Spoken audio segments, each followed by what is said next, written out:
Cast is now starting. All attendees are in listen-only mode.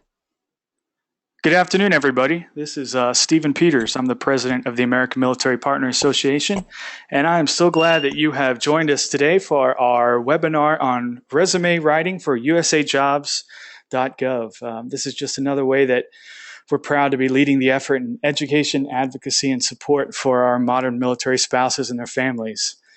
Today, I'm really excited to welcome Lauren Augustine as our presenter. She's a legislative associate for Iraq and Afghanistan Veterans of America, which has been a huge ally and supporter. Lauren supports the maintenance of congressional and advocacy-related relationships and supports advocacy programs with IAVA. Prior to IAVA, she worked as a federal employment veteran career coach, providing one-on-one counseling for veterans wishing to work in the federal government. So we're really excited to have her with us today. And with that, Lauren, I will go ahead and turn it over to you. Thank you so much. I also wanted to say good evening to everyone, and thank you for joining me for USA Jobs 101, a basic overview of how to navigate USA Jobs. As Stephen said, I work for IAVA, but prior to that, I did serve as a federal employment career coach for veterans, and then I'm also an Army veteran. I flew UAVs for a while, so I'm very passionate about making sure that this information gets out to as many service members, veterans, and their families as possible, because it's valuable information and it's good information to help you navigate the sometimes confusing federal hiring process. So with that, we'll get started. So slide, please. Slide.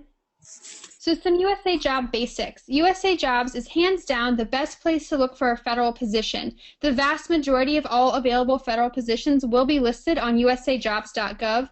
There are some agencies that are exempt from that requirement, and those include some of the intelligence-specific agencies and some specific positions in fields like the FBI or the Secret Service. But by and large, if you're looking for the majority of federal employment options, your best bet is USAJobs.gov.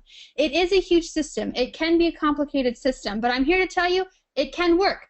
Just some personal background information. Like I mentioned, I got out of the Army about a year and a half ago, and before I got out, 6 months before I got out or so, I started looking for federal employment. I probably applied to 30 different positions and didn't hear back from a single one of them.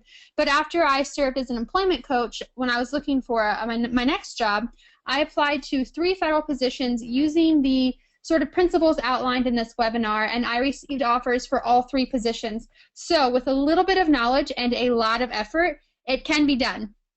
The information in this presentation is a basic overview because it is a big system, it's a lot of information, but there are some additional resources that I'll highlight towards the end of the webinar that are also available to help, and I'm here for questions throughout the process if you have them, so please let me know. Slide. So what do you do first? Obviously, the first thing you're going to do is go to usajobs.gov and create an account if you haven't already. It's a very easy process to create an account. All you have to do is, in the upper right-hand corner, select Register, go through the prompts as it asks you, and then you have an account on USA Jobs. You can see some basic information on this homepage here, a keyword search, a location search, but the first thing you're going to want to do is create that account. Slide. After you create that account, the next thing you're going to want to do is step 1, create a profile. The profile is self-explanatory. It contains basic information such as your contact information, some information about where you want to work and what you want to do in terms of your workload, and it also contains some very basic information that's critical to the federal resume, such as veterans preference, your federal employment history. You can upload documents there as well, and where you want to work. And one thing I'd like to highlight on this slide is the document upload. When you're applying for a federal position as a military spouse or a veteran or a former federal employee, there's some key documents that you must upload to prove that. So, if you're a veteran, you're obviously going to want to have your DD-214. If you qualify for certain military spouse preference, you're going to want to upload your PCS orders. And then also, if you're a federal employee, you're going to want to upload your employment history specific to your federal employment. So that's just the profile. Like I said, it's really basic information. It's not hard to navigate. All you do is it asks you, your name, address. It's your basic header information for your resume. You fill it out as best you can, and then that specific key aspects, I want to go into a little bit more detail on 2 of them because they're very unique to the federal employment process and they're very important as well. So if we can go to the next slide. we'll go over the special hiring options. And these special hiring options, they don't give you any sort of preferential treatment when you are looking for employment, but it opens up more possible doors to employment. And where you're going to find these special hiring options is in the Who May Apply section of a job announcement, which we'll go over later. That Who May Apply section contains special hiring options that you might be authorized to use. And the unique thing about federal jobs is that they're very specific on who may apply for the job. So not every U.S. citizen can apply for every single open federal position. They're very specific on which aspects of the U.S. population are eligible to apply. There are some jobs that are open to the entire U.S. population. However, they do signify certain jobs as available to either prior or current federal employees or those eligible under these special hiring options. The special hiring options include things like certain military experience, military spouses with recent PCS moves, disability ratings, and a few other instances. Because every individual is going to have a different background and different hiring possibilities, I encourage you to, during that profile building, when you get to the section about special hiring options, you'll see an option where it says learn more or read more about special hiring options. I encourage you to click on that and read through all of the options to see which ones you as an individual may be eligible to use.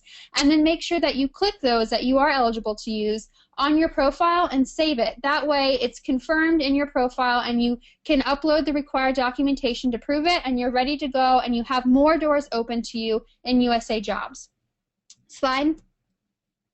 The second important aspect of your profile is the veteran's preference, and this specifically applies to certain veterans and certain military spouses. And the way veterans preference works, it doesn't open up more doors per se, but it's more like extra credit on an exam. When you write a federal resume, it's graded almost like an exam. So if you get 80 points based on your resume relative to the experience they're looking for, and you're a 10-point veteran preference, you basically get a 90 on your resume as opposed to that 80. So like I said, it doesn't make you eligible for more jobs, but it can certainly boost your resume score, which is always great. And once again, this is really specific to each individual. So when you get to that point in the profile, once again, click on the more information. It has a really great tool where you can go through and it asks you yes or no questions to determine which level, if any, you have for veterans preference. It's great. Please use it if you're eligible to use that and make sure that that is clicked and saved in your profile as well. So you've gone through your profile, you've built up this basic information, and the next thing we're going to do is start conducting a job search. And the job search feature in USA Jobs is fairly easy and it's fairly self-explanatory, especially a basic job search. And that's what that home page included. And it's also included in the top right-hand corner of USA Jobs. And that's going to be a location search and a keyword search. And this can be a really great search feature if you're simply looking for a job in a specific location. So let's say you're only interested in jobs in Manhattan, Kansas. You can put Manhattan, Kansas into this basic location search and it'll pull up every possible federal job in Manhattan, Kansas. I would caution using a location search only if you live in a federally employment dense area such as Washington, D.C. or any large city, because you're going to pull thousands of results and you want to be able to narrow that down to not waste your time reading through jobs that you're not interested in. But if you live in an area where there's not as many federal opportunities, this can be a really great way to see everything that's out there. The second option you have is for an advanced search, and that's exactly what it is. It's a more detailed search. So it includes things like possible grades or agencies that you might want to work for. You can even get down to whether or not you want to work full-time or part-time. And then you can also set up a reoccurring search. And this is a really great feature of USA Jobs, and it's a part of the advanced search. And it's included in your My Account. Your My Account on USA Jobs has a lot of valuable information, and the saved searches is one of them. And what a saved search is, you can set up the parameters you want for the search. It could just be location, or it could be as detailed as you only want to work part-time for the FBI as a GS7. It can be anything you want. And then at a certain interval, whether that's daily, weekly, or monthly, you'll receive emails with that search already conducted. So it's doing half of the work for you. It's a great feature of USA Jobs. I encourage everyone to set up a saved search or multiple saved searches for different fields that you might be interested in. And then the last thing that you want to keep in mind before you conduct a job search is a feature that you see, and you'll see two options under Who May Apply, U.S. citizens or federal employee. If you qualify for any of the special hiring options, or you are a current or former federal employee, please select the federal employee option. That's going to once again open up more doors. If you're a U.S. citizen, don't worry, there's going to be jobs that are open for U.S. citizens as well if you don't qualify for any special hiring options. Just make sure that if you do, you see all the jobs that might be open to you. And one caution I'll say, if you select federal employee, that doesn't mean that you're eligible to apply for every job you see. It just means that you might be. You have to do a little bit more digging on the job announcement, and I'll show you how to do that in a minute to see if you are specifically eligible for that job. But make sure you open at least all those doors to see everything that's out there for you. And if we go to the next slide, you can see that advanced job search screen. This is just a screenshot of the advanced job search feature. And like I said, you can see all the very specific things that you can pull out. Salary, the job series, the location, like I said, even down to the type of work or work schedule. If you only want to work part-time or you only want to work temp, you can make that happen. You can do that job search. And you can see at the very bottom that who may apply option that I was just talking about, U.S. citizens versus federal employees. Just to reiterate, if you qualify for a special hiring option, please select federal employee. If you do not, don't worry, there are plenty of jobs out there open to the general public as well. So you've put in your parameters and you've decided that you want to work at a certain location doing a certain thing, so you could do that job search. And if you go to the next screen, you'll see what'll come up after you conduct a job search. It's very basic information listed out for all of the jobs that meet your parameters. So you can see here it's just the job title, certain information about the agency, the salary, the series, etc. If you read through this snapshot of the job and you decide, hey, I really like that job, all you have to do is click on the actual title of the position and you'll be taken to the job announcement. And we'll go to the next screen and you can see the very top of the job announcement. And this is going to contain some really basic information that's just clearly basic information about the job title, who you're going to be working for, and the job announcement number. Critical information, because if you want to be a receptionist and you pull up a job announcement for a dentist, clearly that's not what you're looking for. So you can back out and do your job search again and find what you're looking for. But if you decide this is what you want, the next step you want to do is read the block of information included on the next slide.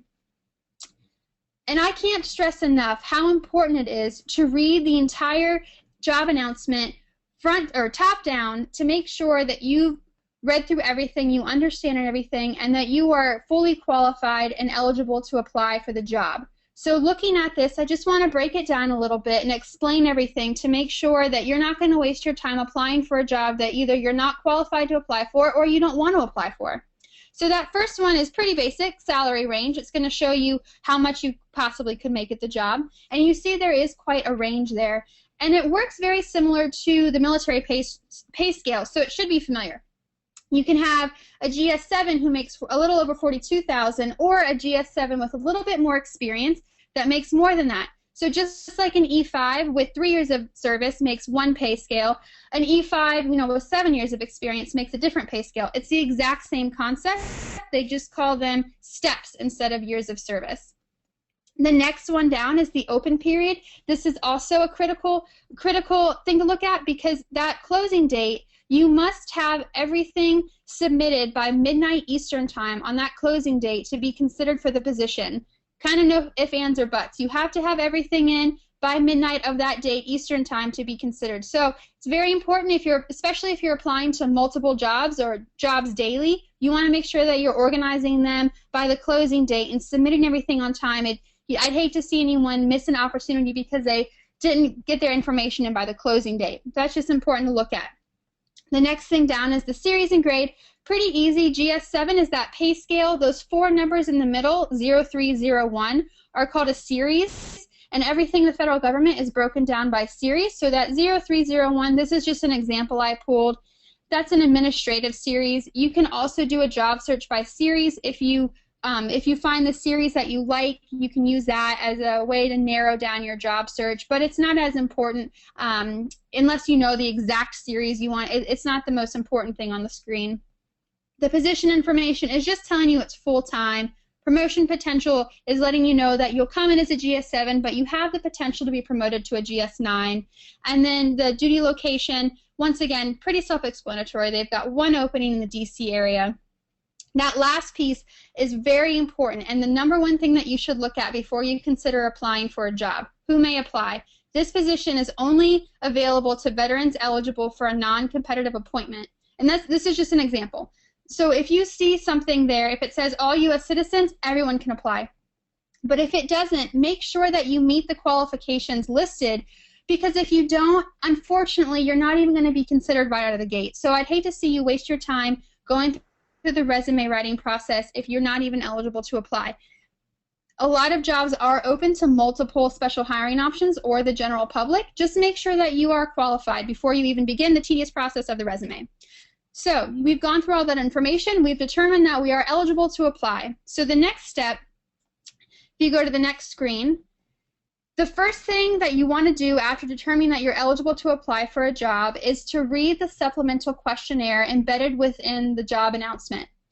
And I don't have a screenshot of where you find that because every job announcement is going to have it in a different location, but somewhere within the job announcement you will see View Supplemental Questionnaire. And I want you to click on that before you do anything else after you determine you're eligible, because this is going to be the key place to determine whether or not you are a good candidate for the position. It's usually found towards the bottom, but it can be found anywhere. So once again, just look for View Supplemental Questionnaire and click on it. What will come up is a series of questions that will start with things like what position you're applying for and what grade you're applying for. Those are really easy to answer. But towards the bottom, what you're going to see is a series of questions. Most of the time, not every job has this, but most jobs have a series of questions that are a skills-based assessment of your qualifications. So it'll say a task, and then it'll ask you at what degree you can accomplish that task. And it starts off with, I have had no education or training, and the highest level is, I am considered an expert in this field and can train others, or some variant of that language. And as you read through that questionnaire, I encourage you to answer all of them. And if you can't honestly answer in the top 2 answers for the majority of the questions, it may not be worth your time to apply for the position. I certainly don't say that you can't apply for it. You can get past this resume portion without meeting those higher qualifications, and that really applies to students or people who are coming out of an advanced degree program. You obviously might not have worked in the job, but there's an option that says I've had education in this field, so that can be the exception. And there are other exceptions. But when you think about the fact that your resume is being graded like an exam, if you're not answering sort of in that A or B range for everything, you have a less likely chance of having your resume brought in for an interview, the interview portion of the resume or the federal hiring process. And it might be worth your time to look through other job announcements and find a job that you are more qualified for. I certainly don't discourage you from applying for a job that you really like, even if you don't answer all those questions. Just be, if your time is tight and you don't have, all the time in the world to go through this process, that's one way that you can really whittle down the types of jobs you're applying to, is to use this questionnaire. Additionally, the questions that are on the questionnaire can be really helpful when you're crafting your resume. For example, if you are applying to be a receptionist and the question says, have you ever answered incoming phone calls from multiple phone lines, you better be sure that your resume should include that within it, so that they're looking specifically for that experience, and you want to show that you have that experience. So it's also valuable to see what your resume should say. That's a little bit about the questionnaire, and once again, it's in various places throughout the job announcement, but it will say View Supplemental Questionnaire. Click on that, answer it, and if you feel well qualified, proceed to the next step. And the next slide here shows a sample questionnaire, so you can see a little bit of what I'm talking about. It'll say a task, like I gave the example, answer incoming phone calls from multiple lines, and then you have to answer, I have not had education, training, or experience, all the way up to I'm considered an expert in performing this task, etc. So if you're answering D's and E's for the majority of the questions, please apply for the position. You are well qualified and you stand a good chance of going through the process. If you're answering a lot of A's and B's, it might not be the best position for you to apply for. So you've gone through the job search, you've found your job, you've gone through the questionnaire, you think that you are well qualified. The next part is sort of the bulk of the work, and that's the resume. And I'm going to break this up a little bit, and first I'm going to show you a sample resume entry just so you can see what we're going to be building up to. And it's a little intimidating, I won't lie, but we're going to break it down and then it won't seem that bad, I promise. So you can see in this sample resume entry that it looks nothing like a resume you're used to writing. There's no bullets. In fact, there's a lot of words, there's paragraphs, and there's all caps. It's very different. But like I said, we're going to break it down. So the first thing I'm going to do is go over some resume do's, some rules that you should continue following that you're used to seeing, and some rules that you should keep in mind as you're going through the USA Jobs specific process. So if you can go to the next slide, we'll go over those. The first thing I want to point out is that you should use the USA Jobs Resume Builder. This is for a few different reasons. One, you're guaranteed that the formatting of your resume will be correct. You won't have to worry about moving any sort of systems or moving any sort of Word documents to different formats. It's guaranteed to be in the format you want it to be in. Second, it's already in a format that hiring officials are used to seeing, so they know exactly where to look for the information they want to see. And third, you're guaranteed to have all the necessary information that they want to see in there. So you might not think to include salary information on your personal Word document resume, but USA Jobs has a field for you to fill in the salary, so everything that you need to put is already ready to be entered, and then all you have to do is enter in your specific employment history, and it's in a great format. So please use the USA Jobs Resume Builder. It'll make things simple for you and the hiring official. The second thing that you should do is read the entire job announcement. I've said this a few times because it's really important. Not only do you need to determine if you're eligible to apply for the job, you also need to make sure that there aren't any hidden requirements within the job announcement that need to be included in your resume. I've seen job announcements that have said that you must include your high school diploma regardless of your education. So you could be a doctor, but you have to say that you graduated from high school or you're automatically disqualified. And that was hidden within the job announcement. So you want to make sure that you read through everything, write down all the requirements so that you don't miss anything. And then there's some basic resume do's that you want to continue that you're already used to doing. So you do want to start each sentence with an action word. You don't want to use things like responsible for or served as. Those don't show an action. Those don't show that you actually did something. Those show that it was on paper that you were supposed to do it. But if you start with a strong action word, it shows that you accomplished something. And then you want to follow up that action word with a sentence that shows the scope of your work and experience. So going back to that telephone example, you don't want to just say that you answered incoming phones from multiple lines. You want to say how many lines you answered at once. It's really important, especially when it comes to salary negotiations and figuring out where you fall in the GS scale, that you show the scope of your work. The more scope you have, the more qualified you are for a higher GS position. So make sure that you're using numbers. Things like numbers and percentages and dollar amounts are critical to showing that scope. And a few things that are specific to USA Jobs, you do want to include a salary for every position you've had. And that's just because a lot of agencies require it, but it's not a required field in the resume builder. So please do include it so that way it's not an issue and you're not disqualified for something silly like not putting your salary down. And you also want to include professional references, at least 3, when you're building your resume. I haven't seen anybody go through a federal hiring process without having their references contacted. So if they're already in there, it shows that you're ready to get started, and the hiring official can contact them and get the ball rolling. So please include those right off of the bat. And if we go to the next screen, we can see a few resume don'ts. And these are some rules that are meant to be broken with USA Jobs, which is kind of fun. So you saw that we use paragraphs instead of bullets. And that's a big thing. That's very different from a civilian resume. Don't use a bulleted list for each job. Instead, what you're going to do is highlight a key word, which is that word in all caps, and then you're going to build a supporting paragraph of 5 to 7 sentences that highlights how you have that keyword experience. You also don't want to hide those keywords. You probably noticed that those keywords were on all caps, which is something you would never see in a civilian resume, but you want to be sure that they're visually appealing and easy to find for the hiring official. A hiring official is only going to look at your resume for maybe a minute. If they can look down your resume and see in all caps that you have those keywords that they're looking for, and then that's supported by a paragraph, they don't have to waste their time trying to dig out to see if you have the right experience. They can see it right off of the bat, and your resume has a better chance of being moved on to the next level. You also should not be afraid to tailor that resume, and what I mean by that is using the right vocabulary. You don't want to use synonyms or similar words to what the job announcement has. You want to use the same words, and that's for a pretty simple reason. It goes back to that visually appealing. A lot of times the first thing that's going to see your resume is a computer. So if your resume includes the same vocabulary that the job announcement has, the computer's going to pick up on that, and your resume is going to be moved to the next level, or more likely to move to the next level, because it picks up on those keywords, and then it can be handed to a hiring official who will see those all caps keywords, and it's just a visually appealing process. You want to make sure that the right words are in there. You're using the same vocabulary. You never want to copy and paste straight from the job announcement, but don't be afraid to use the same words. It's really okay. Use their vocabulary with your experiences, and that's really the key. And the last one is don't sell yourself short. You never want to lie on a resume, but everybody has a tendency to sell themselves short when talking about their experiences.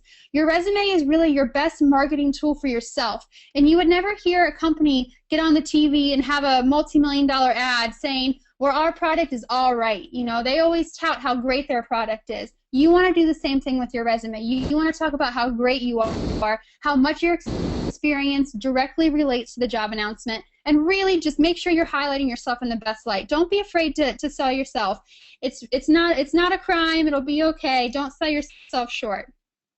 So those are some basics, and after we've taken those into account, the next thing you're going to do is, once again, read the entire job announcement.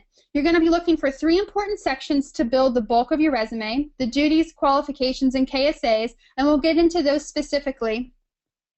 But just sort of in general, you want to make sure that you're reading this job announcement for something that I just talked about. You've got to tailor and show the exact experience and scope of the work the job announcement is asking for. I can't stress that enough, and I can't stress how much you should read the entire announcement to find the details and the little things that you may not think to include, but the job announcement is requiring, like that high school diploma or like a zip code for everywhere you've been.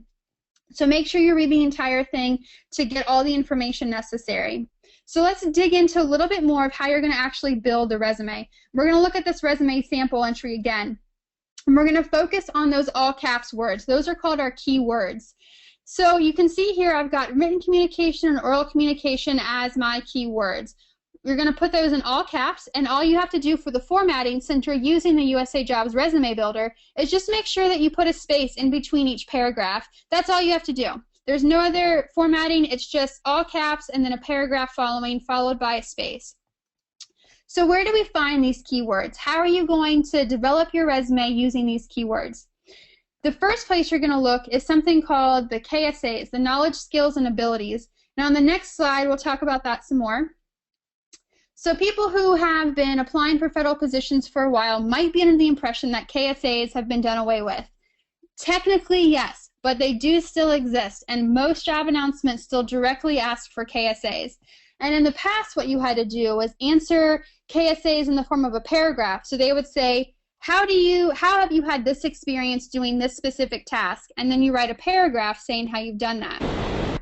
If you remember our resume sample, it has something that you've done and then a paragraph supporting that. So I'm here to tell you KSAs still exist, but they're really helpful because it's the easiest place to find those keywords. It's almost like the job announcement saying, here on a silver platter is what I'm looking for. So you don't have to even try that hard to find the keywords. So let's look at this example I have here. This was in a job announcement that I used as an example, and it's a screenshot directly from the job announcement, so it's even labeled KSAs. Oh, we're back one screen. So you can see here it says KSA 1, ability to organize and plan activities of an office. KSA 2, ability to follow oral and written instructions. And then the third one, ability to communicate effectively orally and writing. So you can see I've combined those last two into oral communication and written communication on my sample resume entry. And that's perfectly fine to do. And that third one, you can make it just organize and plan activities of an office or administrative duties. So you definitely don't want to put the entire sentence in all caps. You can break it down into things that make sense, like oral and written communication, and then administrative duties. But this is, once again, it's a silver platter of here's what the government wants to see on your resume. So make sure that this is the first place that you look for those key words, and then break it down in ways that make sense to the job and to what they're asking for. The second place that you can find keywords is in the qualifications section, which is on the next screen. And this qualifications is usually found at the top of the job announcement, And this sort of serves a dual purpose. You can get your supporting paragraph information from the qualifications, and you can also get some keyword information from here as well. And this qualifications is not saying what the duties of the job are. This is saying what you must have already done to be qualified for the job. Obviously, it's qualifications, right? So if you read in this example I provided, it's the same example as the KSA job announcement. You can see in there, the very bottom one, it says preparing correspondence and applying proper format, grammar, etc. Well, that's written communication, so we've already got that one covered. But this is where it serves a dual purpose, because that is a really great supporting sentence for how you've done written communication in the past. You want to make sure that you include things like grammar, proper format, spelling and punctuation, to show that you've done those very specific things and you're qualified to keep doing them. But you can still pull some key words out of here as well. If you read the first one, providing legal services as they relate to clerical and administrative support functions. Administrative support functions is a fantastic key sentence really. So that's a really great thing you can pull out and then build supporting sentences off of that keyword. And the second one there, reviewing and referring incoming materials, well, really that makes sense to be more of a supporting sentence under that administrative support functions. So you can sort of see how using the KSAs and the qualifications, working through those and sort of using some deductive reasoning on what would be a best keyword and how your experiences can be built up behind those keywords. The keywords are really easy to build. So we've gone over that first part. Let's look at the sample resume entry again on the next slide. So you can see we've already gone over those all caps words. Now what we're going to focus on is building up that support. And this is where it gets a little bit trickier just because it's a little bit more work. Really, at the end of the day, it's the same information that you would include on your regular civilian resume. It just looks a little bit different and it's a little bit lengthier. You're not restricted to 1 or 2 pages. Federal resumes are usually 3 to 5 pages for an entry-level position and can be up to about 7 pages for somebody with a little bit more experience. So don't be afraid to elaborate. And how we're going to build this support is 3 ways. Now on the next slide we'll go into that a little bit more in detail. You're going to use 3 different things to build this support, which is going to make it easier. It's work, but it's not too hard. You're going to use that qualifications section, which we've already touched on, the questionnaire, which we've also touched on, and then, of course, you're going to want to use your personal experiences to build up the paragraphs. And what I suggest that people do when they're starting to build their federal resume is to take a day, and it'll probably take a day, sit down and write out for every position you've had, everything you've done at that job, from the time you walk into the office until the time you leave at the end of the day. And I'm not just talking about your primary functions, but I'm talking about all the little details that you do, because those can be so important too. Your secondary and tertiary responsibilities can be just as valuable. So things, you know, like organizing mail or making copies, those may seem so simple, but if a job announcement specifically states it, you want to include that in your resume. So take the time, write it all down, and then what you'll find is you have the work done. And then all you have to do is say, okay, this job needs these keywords. What experiences do I have that build on that? And then you can just pull instead of having to reinvent the wheel every time you want to apply for the job. So it's a really easy way. It takes time at first, but if you do it up front, then you can just pull from that, and you don't have to go through all of the work every time you want to apply for a job. And going back to using your experiences, make sure that you are talking about your experiences, but once again, use their vocabulary. So see your experience and then see what they're asking for in the job announcement, and make sure that your experience, while still remaining true, uses their terms and uses their words. That way it gets kicked up in keyword searches on the hiring official side. And then just some basic formatting notes. Each paragraph should have at least 3 sentences, just like your English teacher said, and each job entry should have at least 3 keywords and supporting paragraphs. That's just to show that the job was substantial and you do have good experience from that position. You can certainly have more than 3 sentences for each keyword, and you can certainly have more than 3 keywords. You don't want to go overboard. You don't want 12 keywords per job. 5 to 6 is a good solid amount if you have some experience behind you, and 3 keywords is perfectly fine for entry-level positions. Just to make sure you do hit that minimum of 3 in each section. And then after that, like I said, it's your typical resume information. You've got your action word about what you did. followed by your experiences that show the scope of how much you did it. So it's really basic after that. And then one thing I want to note that is not really unique to USA Jobs. You're certainly able to do this when you're looking for a civilian job as well, but use your volunteer experience. If you have a significant volunteer experience, make sure you highlight that. Just for example, when I was looking for positions, I also had a major leadership role within the Girl Scout organization, and I had some really great skills and abilities that I developed specifically as a volunteer, and I highlighted that, and it was well received and counted as experience. And just a quick note on how the government usually scores your experience. If you have a full-time position that you've done for a year, so 40 hours a week for a year, that's a year of qualifying experience. And then every month down from that, or in addition to that, is obviously more or less experience. Part-time positions are scored in half. So if you have a year of qualified experience at part-time, working 20 hours a week, that's considered 6 months of experience. And that's how volunteer experience works. So if you put down that you worked 20 hours a week in your volunteer position and you've done it for 2 years, well, now you have a year of qualified experience based on your volunteer work. So it can be a really valuable asset to your resume, and I encourage you to think about the things that you do outside of your 9 to 5 and make sure that's included in your resume where applicable. Okay, so specifically looking at things within the job announcement to help you build that support, the best place to look is the major duties section, which is usually right below the qualifications. So we've got the qualifications, the questionnaire, your personal experience, and now the duties section. And this is where you're going to pull that vocabulary. You've got your personal experience, and now they're telling you what words to use. And you can read in here where it says, right in the middle there, performs office program planning work. If you've done that in any capacity, you want to make sure you tell them that and for how big of an office, using that exact word, using those words. And then you can see down below that, performs administrative work, which includes management of an office's schedule and day-to-day plans. So you're going to want to talk about how you maintain calendars, how you've done the copying, done the faxing, and that sort of thing. And you want to make sure that's included in the right supporting paragraph with the right keyword. And this is a really great section to pull the bulk of your vocabulary from.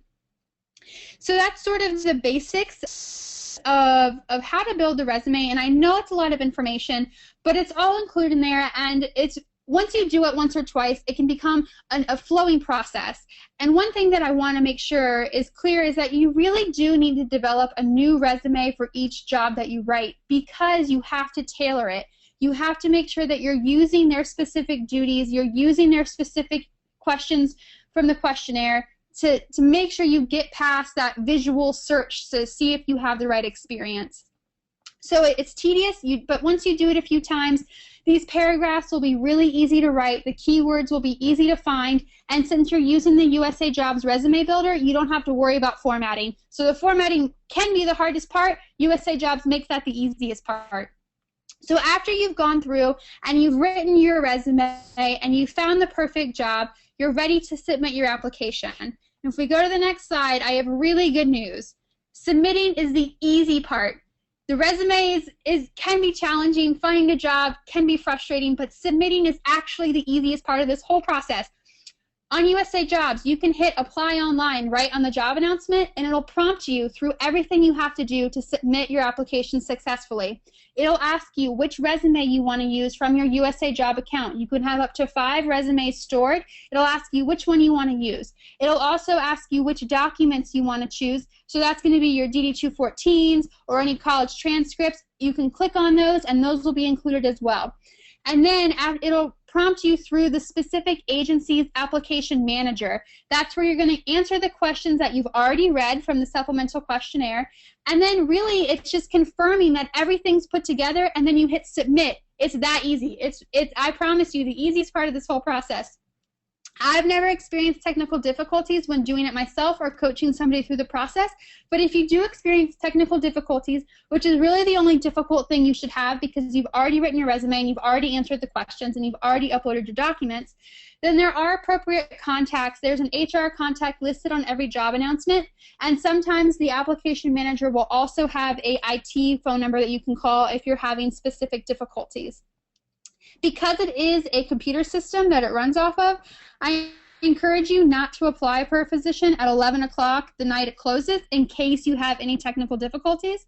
But like I said, I haven't run into any of those, and you shouldn't either. This is the easy part. You hit apply, you go through the process, you hit submit. It's a piece of cake. So after you've done all of that and you've submitted your application, USA Jobs has a great way to track your applications and conduct a follow-up, which is on the next slide. Once again, under that My Account, which is a great thing that I encourage everyone to poke around in, under My Account, you can track submitted applications. When you go into submitted applications, you'll see everything you've applied for. It'll have the day you applied, the title, and some basic information. And then on the very right-hand side, you can click More Information to find out where your status, what status your application is at. Don't be discouraged if it doesn't update right away or if you don't hear anything for a few months. The federal hiring process can take up to 6 months or a year, year and a half for some specialty intelligence positions, that sort of thing. So be patient with the system, but this is a really great feature. Just sort of ease your mind because you will get an email notification if your application status has been updated. Another great feature about this tracked applications is that if you do get called in for an interview, you can print out the job announcement and print off the resume you use, read it again, refresh your memory as to what specifically you said in your resume, because they will ask you about that. They will ask you specific things based on your resume, and you want to make sure that you remember what you said. So it's a great tool, especially because the process can be long, just to remind yourself what you said in the resume and what the job was specifically doing. So that's the track application. It's a great feature. And that's really the whole process in a nutshell. Like I said, I know it's a lot of information, but with a little bit of work, it can be done successfully, and the process gets easier every time you do it. If you do need additional resources, USAJobs.gov has plenty of hyperlinks throughout the process that I encourage everyone to read as you go along in the profile, the FAQs in general. They can be really helpful bits of information that can unlock some doors and open up the field of possibilities for you. The resumeplace.com is a website run by a woman named Catherine Troutman. She is really a subject matter expert on all things federal employment. She has books, she has her website, she has webinars of her own, and she's really just a fantastic resource that I encourage you to use if you need help in the process. Especially her books can be quite helpful. And then additionally, some military installations do have employment specialists that are specifically there to help assist with the federal hiring process. I don't know which installations have them or if everyone does. I know that the ones that I was stationed on all had them. They were located in the MWR. So if you can go check that out and ask if your base has that and use them as a resource as well. And this is being recorded today, so you can always reference this and refresh yourself on anything you need to know. And with that, I'll take any questions that there might be.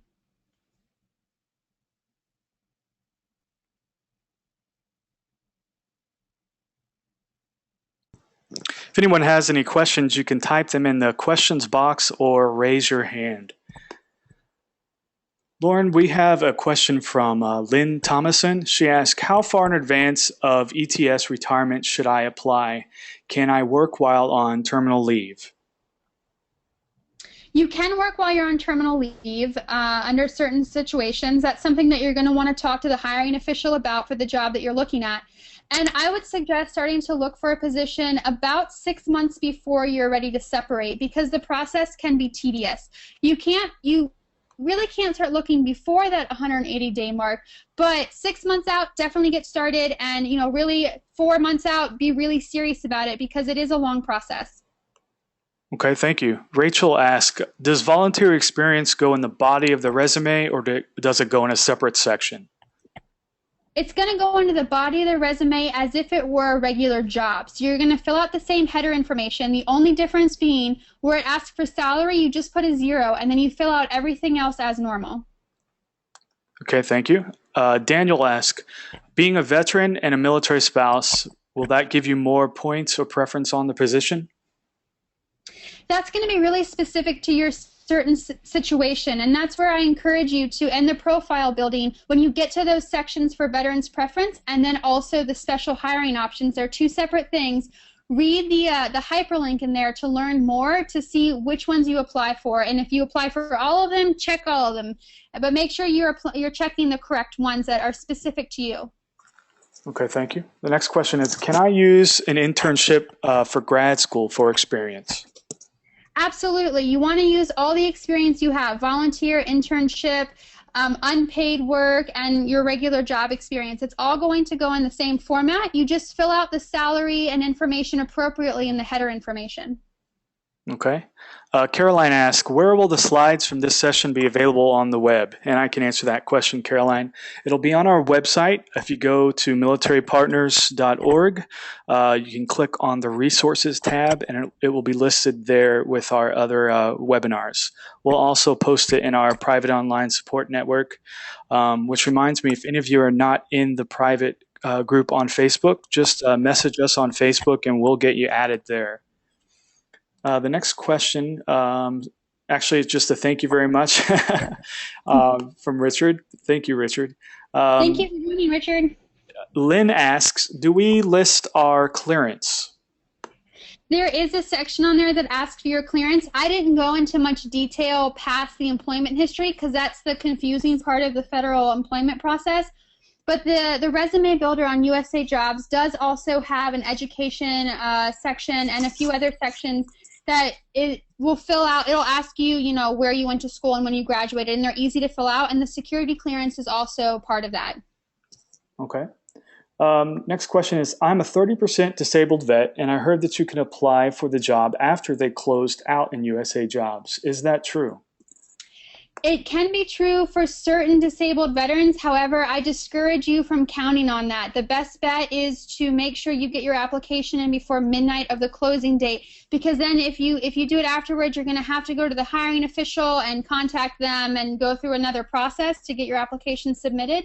So your best bet is just to abide by that midnight on the closing date. Okay.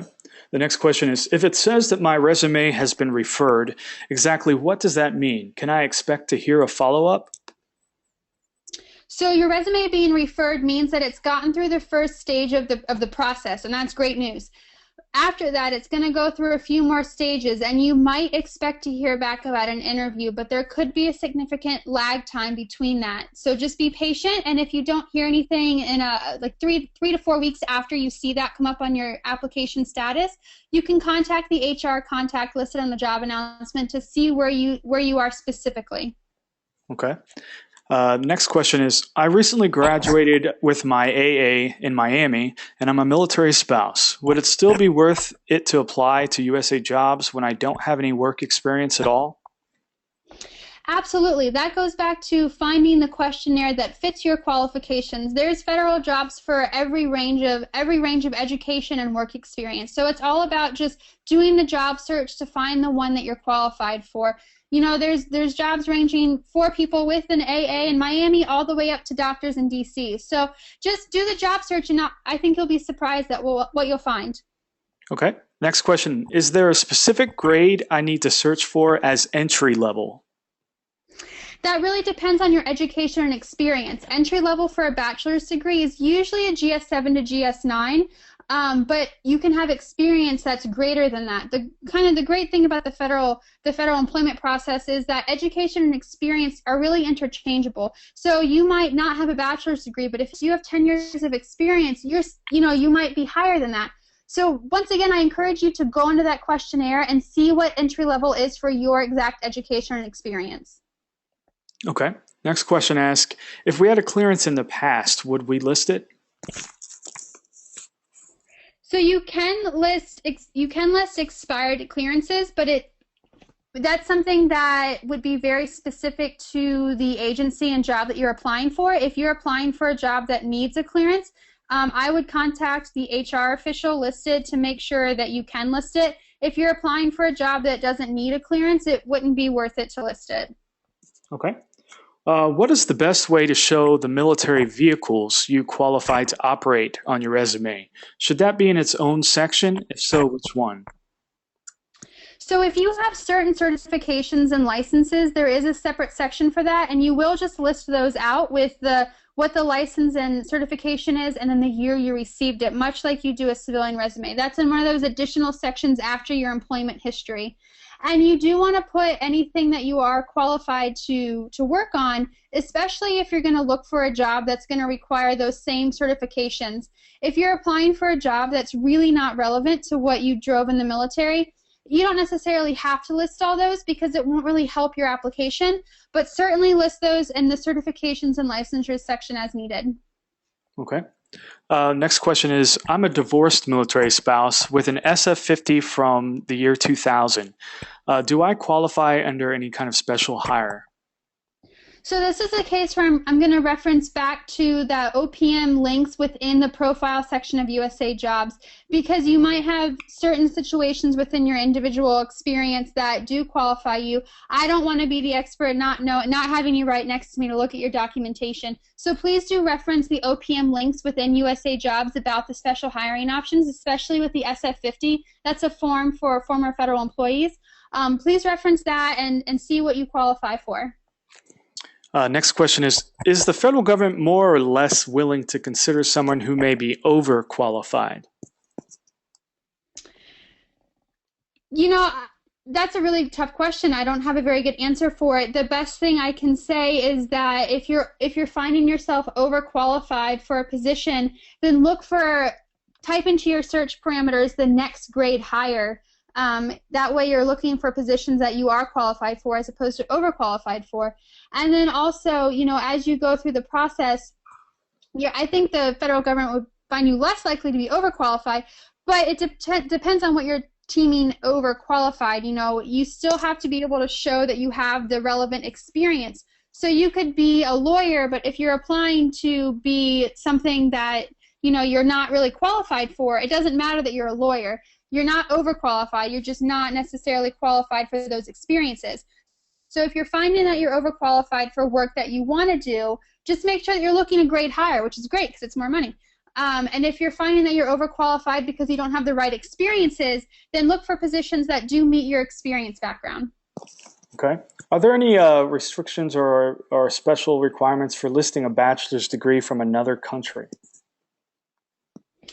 So the other country question is very good, and on USA Jobs there is a disclaimer that says you can only list accredited universities. So if your college is recognized as an accredited university from a foreign country, you would list it as the same as if you went to school here. If it's not recognized as accredited, you can't list it on USA Jobs. And you can find a list of accredited international universities on the Department of Education. Okay. The next question is, I want to know what a PCS order is. And that was probably in reference to the military spouse program that you mentioned earlier. Sure. So in the military, when you are put on permanent change of station orders, your spouse is given, or you are given, a document that is your orders for PCS moves. And that's specific to those in the military that are being moved around. So if you have a permanent change of station, you're going to want the document that shows that you made that move in order to be eligible for the military spouse special hiring option. Thank you. Should I include a cover letter when applying to all jobs I apply for? If so, what should be included in the cover letter?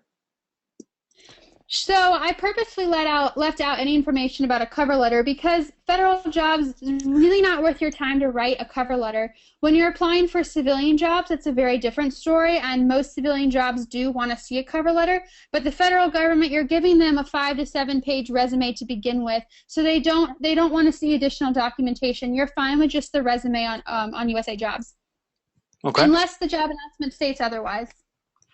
Next question is, if I took an early out, 22 years of service in 2003, am I considered reinstatement eligible? That's once again a really specific question that I would reference. You can call OPM. They would be the best person to ask about your reinstatement eligibility. They're the government's HR department essentially. So there's contact information for OPM. There's also specific links in that profile section of USA Jobs that specifically explains who is eligible for reinstatement and for special hiring options. And that's going to be the best place to look for your situation. Okay. Next question is, do you have to be a U.S. citizen to apply for a federal job? That is another great question for OPM. So the two breakdowns are U.S. citizen or special hiring option. So if you qualify for one of those special hiring options, that's a great question to call OPM and to clarify if you are eligible to apply for a federal position. Okay, great. I think that is the last of our questions. So we will go ahead and wrap up, and just wanted to thank you so much, Lauren, for being with us today. We really appreciate it. And if anyone has any questions, they can email us at partners@militarypartners.org. And like I said earlier, the presentation will be listed on our resources page on our website and shared in our private group as well on Facebook.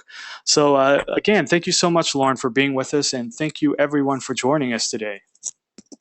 Thank you. Have a good evening, everyone. I hope it helped. Thanks so much. Bye-bye, everybody.